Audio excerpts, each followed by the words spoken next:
Every man has always had that one special girl. A love story he never told until now. I confess to you the greatest love book you'll ever read, based on a true story by Manny Ventura. Chapter 2. I'm sprung. Those eyes really got me. I fell in love, and I didn't know it at the time, but Cupid got me real good. Every day during homeroom, I got to see her. Best believe I glanced over and marveled at her beauty, but was too scared to do or say much to her. I didn't talk to her until that one day. In our English class, Miss McCabe's class, I decided to start sitting next to her. Man up is the only thing I could remember telling myself. I was never in love like this, so I guess my anticipation was building. I could no longer hold it in. I knew that at some point I had to make a move. Hey, big earrings, what's your name?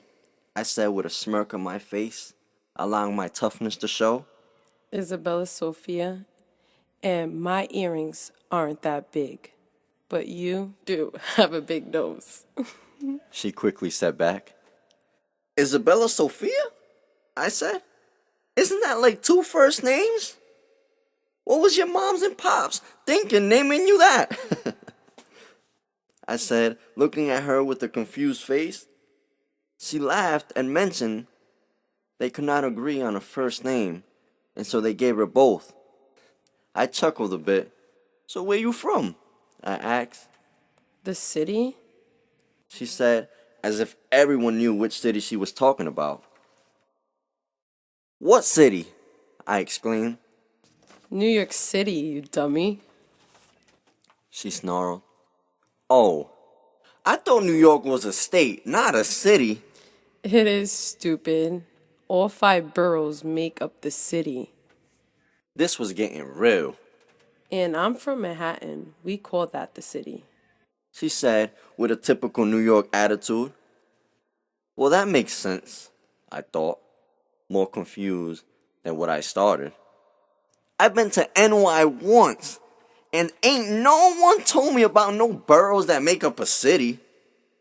But as I was listening to her tell me how her parents moved from New York to Rhode Island a year ago, I could hear the softness of her voice taking me away. I made up my mind that day, one day, I would marry Isabella Sophia.